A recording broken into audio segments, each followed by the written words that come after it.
Si Mark Emberga, andyan, di ba? Oh, Mark. Can we add more chairs here?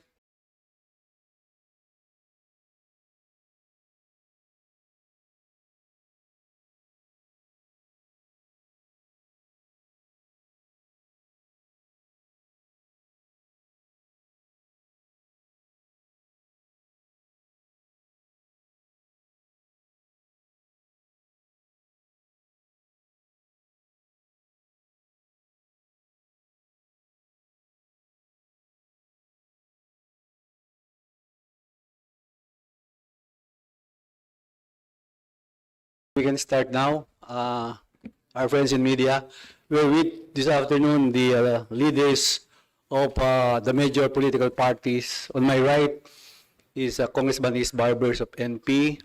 Of course, our chairman of the Constitutional Amendment, Congressman Rufus. My left is Deputy Speaker J.J. Suarez. In my left also, Congressman Duavit of NPC. And of course, NUP Congressman Abet Garcia, and I saw Congressman Mark Emberga. So I think we can start while waiting for our majority leader. So, Medyo.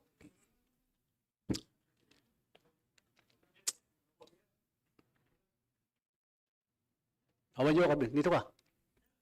Pull the chair. Dito ka na, Jay.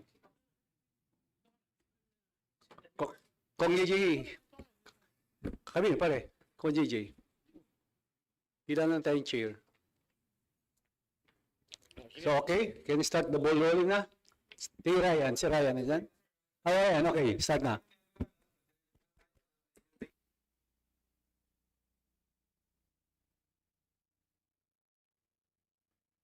No, we just had an all-member caucus because some members would like us to gather because of the recent developments and the developments from the Senate. Statements were issued wherein some or a lot of House members would want to also express and get the sentiments of other House members. So there was a proposal to come up with a House resolution from this August chamber, the House of Representatives. The House resolution will be filed on Monday. Maybe I will just wait for it to be filed on Monday to be official, yeah.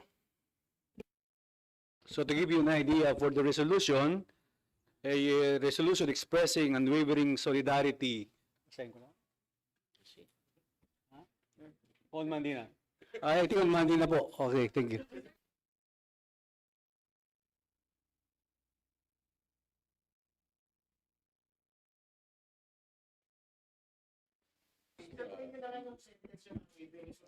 Okay, resolution expressing unwavering solidarity and support to the leadership of the Honorable Speaker Ferdinand Martin Gomez Romualdez and the upholding the integrity and honor of the House of Representatives in the face of intense assault from the Senate in violation of the principle of the interparliamentary courtesy and undue interference in the performance of its legislative and constituent functions.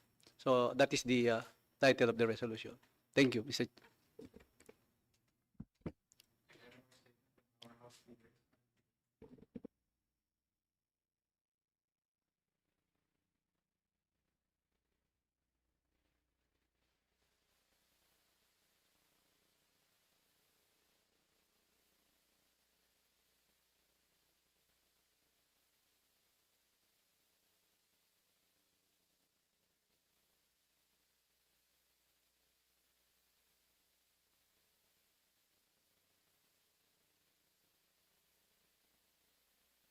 Well, we welcome that development because that is what we agreed and have been waiting for since the start of this year. They filed resolution of both houses number 6 And in fact, if we backtrack that resolution of both houses number 6 filed by the Senate President, Mig Subiri, even gave it that a timeline that they will pass it this March. So the House, we are patient enough in waiting for them to pass it this March. So maghintay po ang House. So we would like to thank our counterparts in the Senate for finally sitting down as what we were requesting. Let's bring it up to a higher level of discussion, particularly, which is the meat of the matter, the economic amendments that has to be made to help this country. The economic amendments to update that 37-year-old Constitution. So, maghihintay po kami. Nagsabi naman po ang Senate President na gagawin nila to, ipapasa nila by March, so the House of Representatives will have that patience in waiting for them to transmit it to us before our Holy Week break. Maghintay po kami.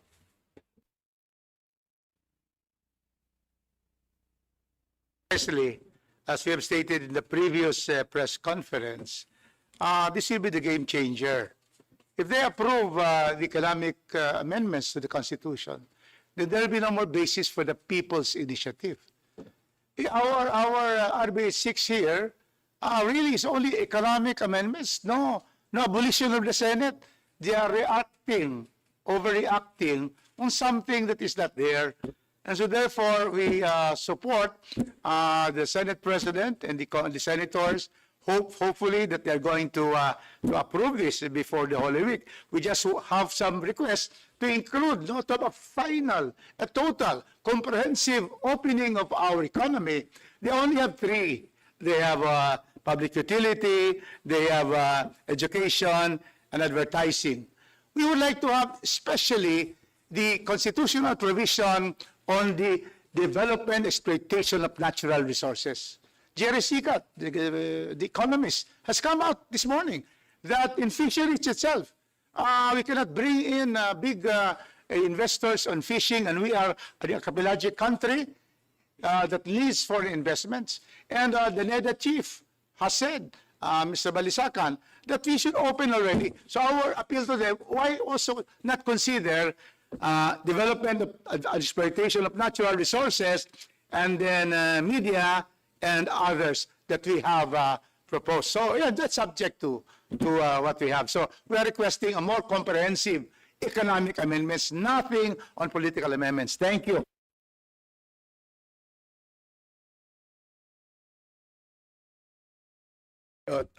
Dadagdagan ko lang, dadagdagan ko lang kasi this is a welcome development, no?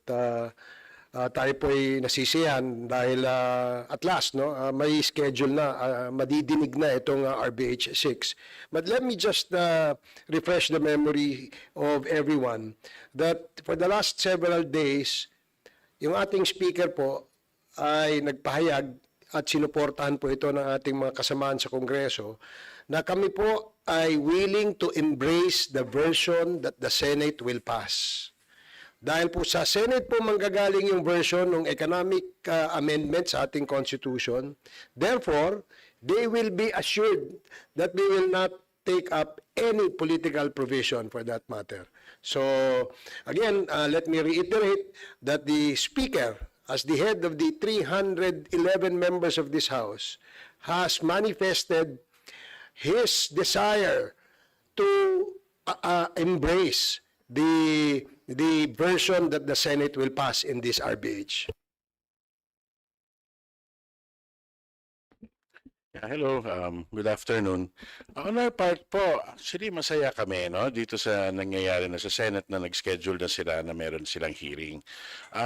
Like I said sa 2 days ago, in an ideal world nga, yung mga debate mangyayari sa opisyal na kapasidad. And I think that is the beginning of that. Now, any start is, just to start it is good. If it ends up in whichever mode that is agreed upon by both houses, ang sabi ko kanina sa meeting, ang view ko doon is, alam mo, minsan yung debate mas importante sa resulta. Mapalitan man o ang konstitusyon o hindi, ang maganda yung napag-usapan. No? So that is our view. We already are on record as to what our views are towards this. Makikita nyo naman sa record natin yung mga pangalan namin, lahat na panindigan na rin namin. And we're looking forward to that happening also in the Senate. Maski ano man ang desisyon nila, nandun din naman ang mga pangalan nila at ang mga stand nila. You know, so yun. And we again, we respect them. A lot of them were our colleagues. And I think this is the start of things simmering down and, you know, getting back to work. So we welcome it very much. Thank you.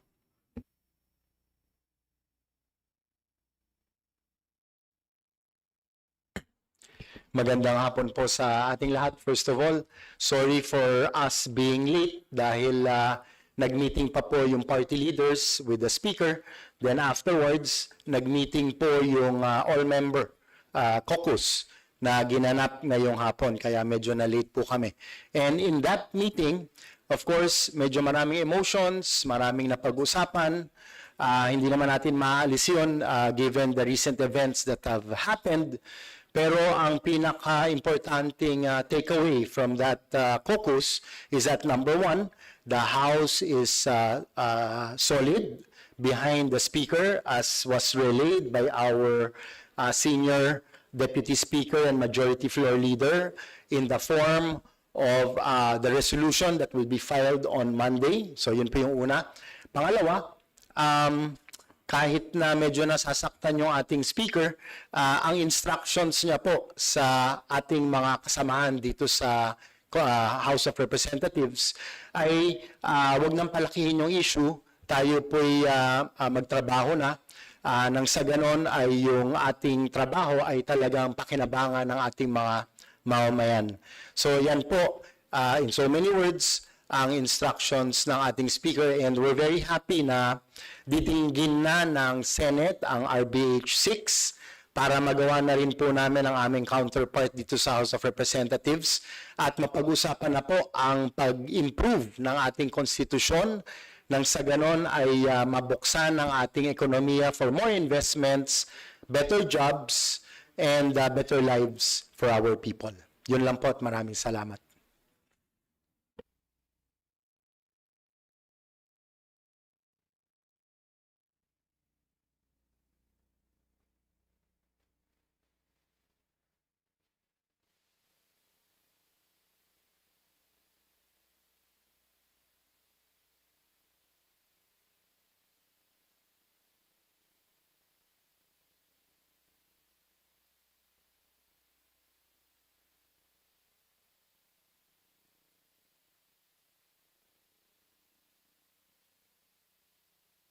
For that to happen, we'll have to have a total change of form of government to a parliamentary form of government, and that cannot even be done via constituent assembly.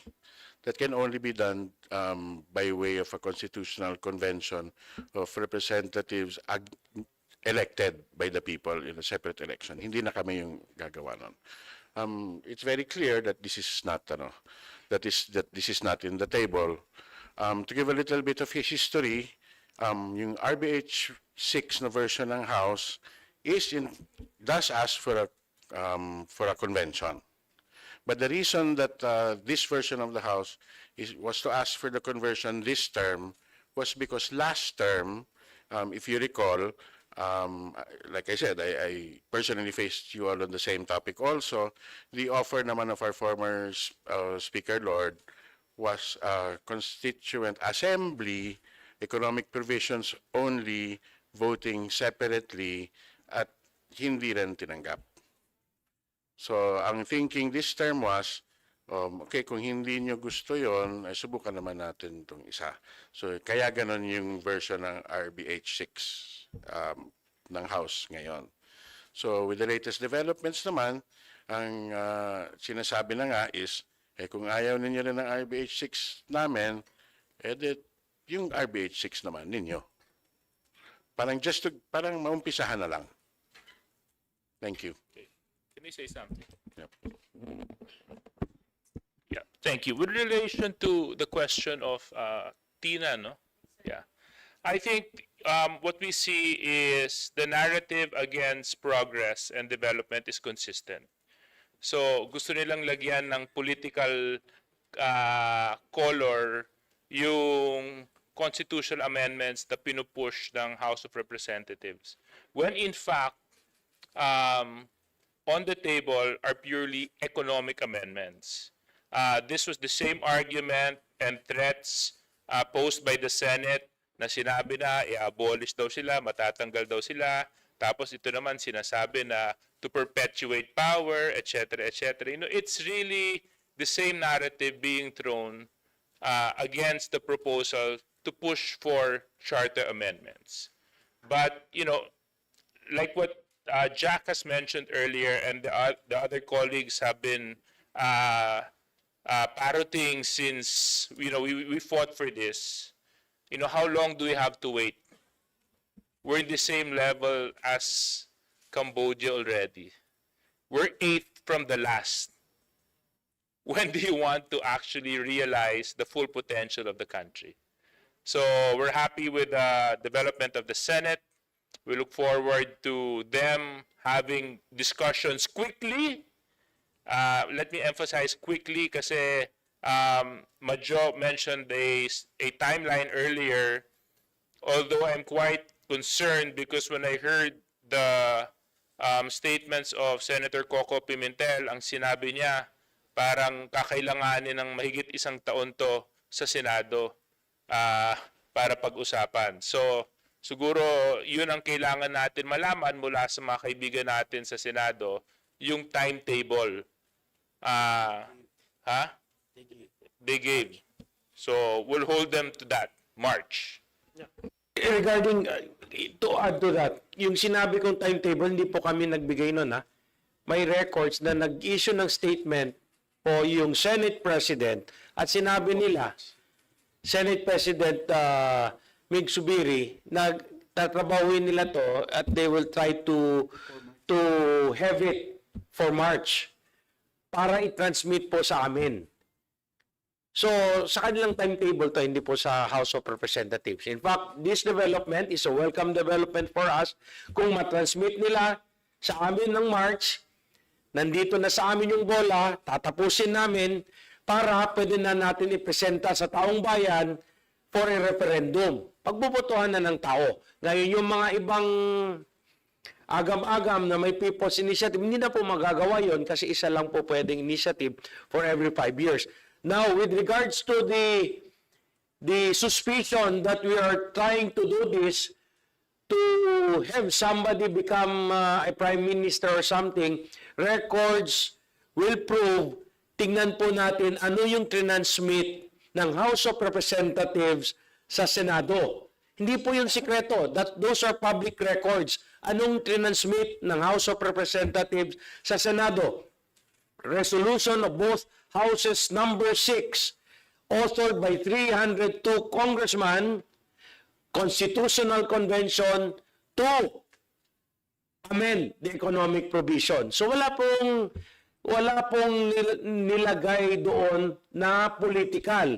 So I do not know kung saan po galing yung political, klarong-klaro po sa transmit ng House of Representatives that is for economic provisions that we really feel that in each and every Congress, sa lahat ng speaker na dumaan dito sa House of Representatives, we're trying to push to update that 37-year-old Constitution. So, siguro balikan po natin, I'm challenging those who are accusing the House of Representatives of trying to put in this, pushing for this constitutional amendments or changes in our Constitution to review. Pakita nyo po yung dokumento na nagsasabi na we are pushing for those type of political changes, you present. We challenge them to go and check the records of the Senate of what we transmitted. Tama na po yung istorya-storya at kung ano-anong kalokohan. Kaya nga masaya kami ngayon upon learning that the Senate is now going to deliberate on it. Ang tagal na po nating iniintay yan. So tama na po yung mga kung ano-anong storya. Let's stick to the facts of what we transmitted to the Senate, and we welcome the development from the Senate telling everyone in this country that they are going to discuss their RBH number 6, proposing amendments to the constitutional, to the economic provisions of the Constitution. Yes, Majority Leader, can I add more? To the question of the statement of President Duterte, former President Duterte, that the PI will lead to some people to become prime minister, and there will be it will be a perpetuation of power. That has no constitutional and legal basis. Constitutional. People's initiative cannot change the form of government or the system of government. We are unitary. We cannot change it to federal through people's initiative because revision na yan eh. We cannot also change a bicameral form of government. System use of form ito. A bicameral form government into a unicameral form because the PI will only be for amendments. Now, we therefore can see that there is no basis in that and also on the law on people's initiative. Clearly, amendments lang. So it can never happen to this PI that there can be a change to parliamentary to elections for prime minister. And so therefore, that is very clear. It has no legal and constitutional basis to say that this is for, PI is for perpetuation of power of election of prime minister. So that is very clear. Thank you.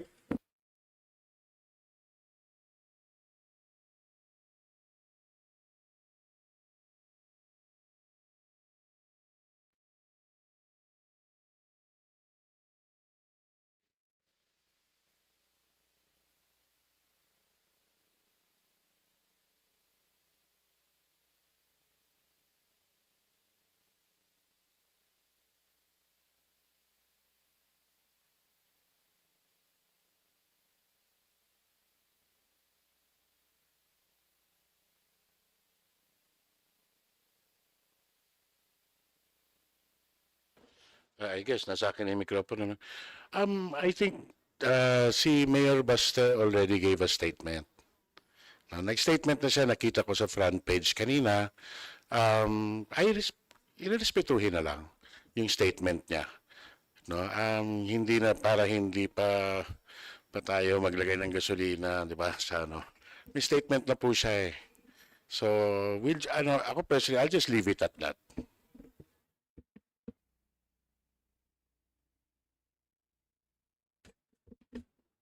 Go ahead. I'll go after that. Well, I think na supersede na yung sinabi ni Mayor Baste dun sa statement niya na binanggit nga ni Kong Jack. So, I guess kung na-supersede na, yun na yun siguro. At tama, instructions nga ni Speaker, huwag nang palakihin ng anggulo para makapagtrabaho na tayo pare-pareho at maging united tayo for the progress of the country. Kaya let's leave it at that. Ganon din sa katulad ng sinabi ni Kong Jack. I think I've answered that question last Monday. Was it Monday or Monday when we had an interview, but I think you asked it. So, ako naman yung position ko same, no? It's baseless.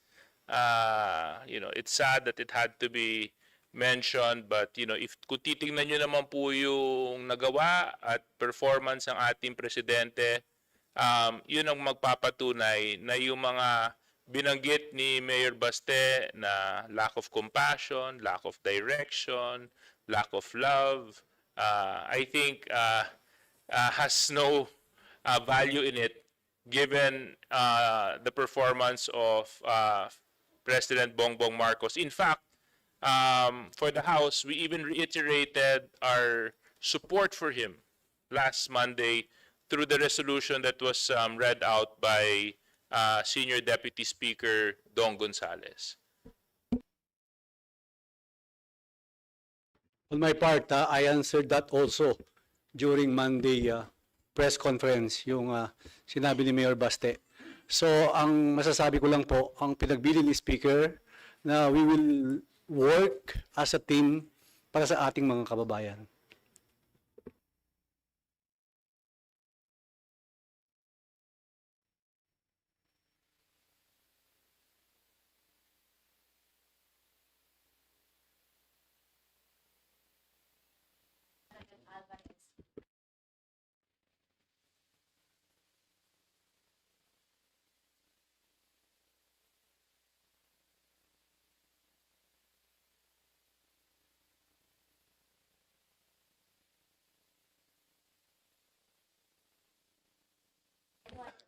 Okay, sabi ko na, ikaw na. Sige Hindi, ako gusto sagutin. Taga Mindanao ako eh. Yung dalawang taga Mindanao. Taga Mindanao. Tatlo.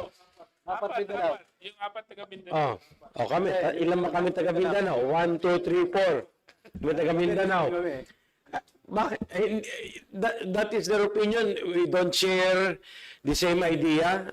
Ayaw namin humiwalay unless paano, hindi ko nga maintindihan ang statement nila. Gusto nila humiwalay kasi wala. According, the last time we checked, according to DBM, yung isang distrito nga, 51 billion pesos. Anong iiwalay? Dahil nakakuha na ng 51 billion pesos at yung mga ibang distrito napabayaan nyo at hindi nyo naalagaan. Tapos iniisip nyo, sarili nyo lang. Bakit naman ganun? No? So why I don't see right now we're good and I don't see any benefit for this country, for Mindanao to separate. Tapos pag titingnan mo ng buo, hindi maganda sa ekonomiya na hihiwala yung Mindanao, may iwan eh. So I still believe that we have it is of more benefit that Mindanao be part of this republic. Pag humiwalay siya, madidihado pa. Okay lang siguro yung mga nakakuha na ng 51 billion pesos na sa kanilang distrito, sa kanilang syudad. Paano naman yung mga wala pa? Ihiwalay nyo na? So, I disagree with them. Good afternoon. Tinitingnan ko yung seal ng house. Tanggalan ng isang star yun, dalawa na lang. Luzon, Visayas, Mindanao yan. Magtanggalin mo, dalawa, pangit-pangit. Going back to history. Alam niyo po, yung Mindanao Independence Movement, nangyari po yan sa Cagayan de Oro. Buhay pa po ako, namatay na yung tatay ko. In fact, mayroon po akong passport noon. And it was started by a former mayor, I think, member of the Itirim Batasang Pambansa, na ilulons na yon para for his presidency. Pero hindi talaga naka-take off. Oo. If I'm not mistaken, it was the late mayor of Cagayan de Oro, Ruben Canoy. And kinausap niya ang tatay ko dyan.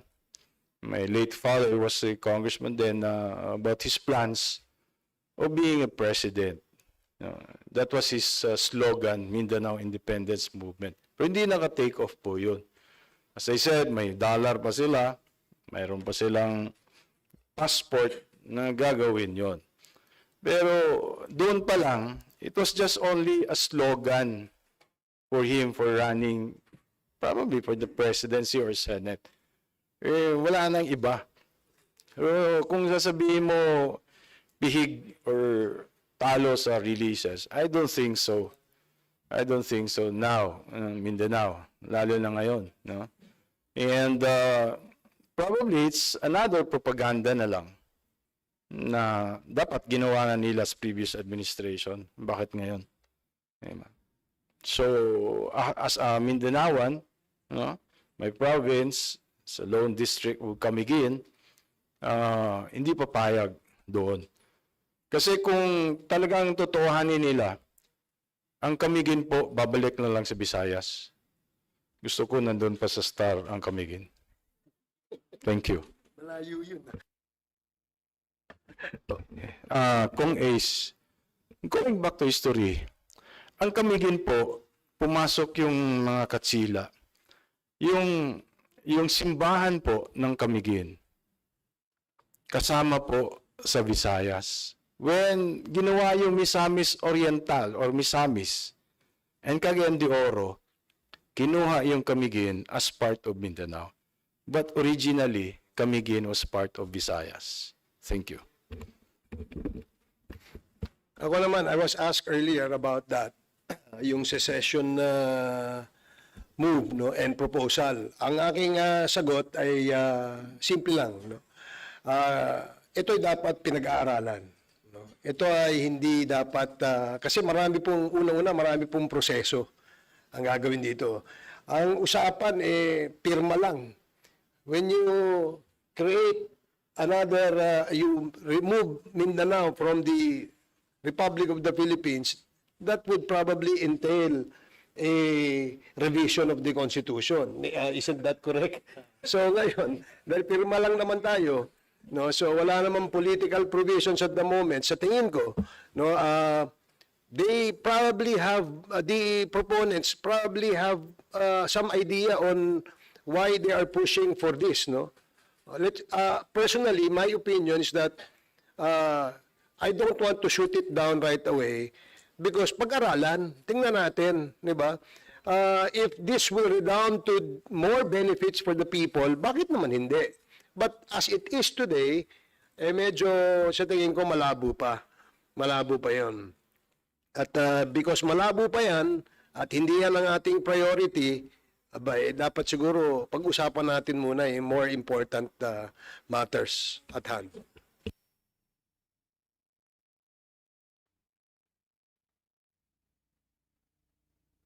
Okay, I am from Cagayan de Oro, Mindanao, Republic of the Philippines. So, the statement of the president, former president, and former Speaker of the House, former president was 6 years president in our country. There was no call for an independent Mindanao. Speaker Alvarez was but 3 years Speaker of the House. There was no call from him on seceding Mindanao from the Philippines. So now they're not the president anymore or the speaker, and then they don't want to give a chance to President Marcos. Under Bagong Pilipinas, he's only 1.5 years. And 1.5 years, correct, of his term. No? So we have to give a chance to the president. And therefore, any statement about, seceding independence just tries to really, bring up, stoke the fire, because it is also true that Mindanao does not also really get a big part of the budget. But ever since Ruben Canoy, my mayor of Cagayan de Oro, put this up, there has been presidents have been trying to be able to increase more budget, but not as what we would like this to be done. So that means that we do not want independence, but we want additional budget for the land of promise. Malayo kami. We are far from the centers of power and governance. And that is why now, with President Duterte and Speaker Alvarez saying that, I tell you, many who have also felt the poverty in Mindanao has some sympathy for this. But I am saying that let's give a chance to this administration with President Bongbong Marcos, who is inclusive, including Mindanao, to be able to provide, to fulfill the promise of Mindanao. And I am confident that with the president, we will be able to increase more budget, especially we're going to the budget process for this coming August, precisely to stop this kind of, trying to, have a heated, you make our people, go on this and think about it. To be able, through progress, through development, stop all this kind of proposals because we want to be strong, united Philippines. Thank you.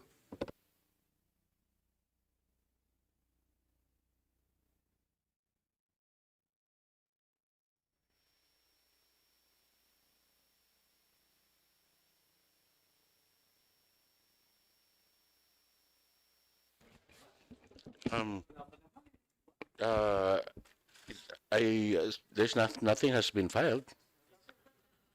So I think at this point in time, there's nothing to challenge. Premature for the former president to file anything. What is happening now is that there are signature gathering upon explanation to the people why we need this for change. And so it becomes, there's no justiciable question. That is the word that would bring a matter to the courts, no? What is a justiciable question? On controversy, a present controversy. Yung papapirma, yung pag-sign ng mga tao, that is the right to sign. Now, wala pang petition. Pag-file ng petition, premature pa rin because the petition is not, it's not sure it will be approved by the COMELEC on sufficiency of the petition. So it cannot be filed.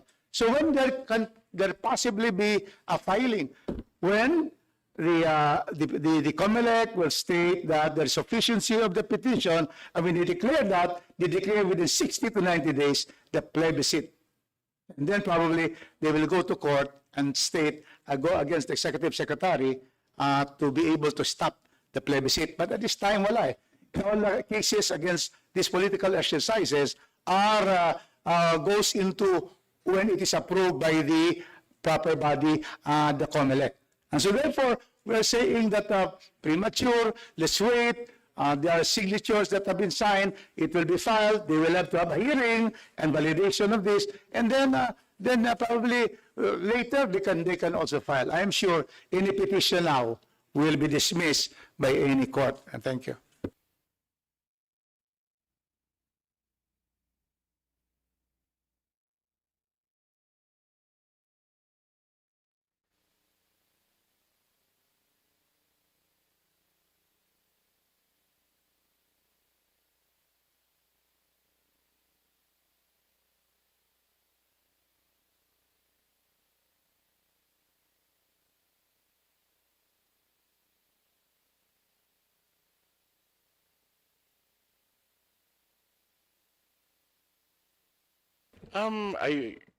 Looking naman at the statement, with due respect to the Senate, sometimes strong statements require strong answers.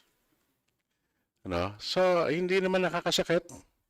Strong, yes, but that only shows the how serious we take it.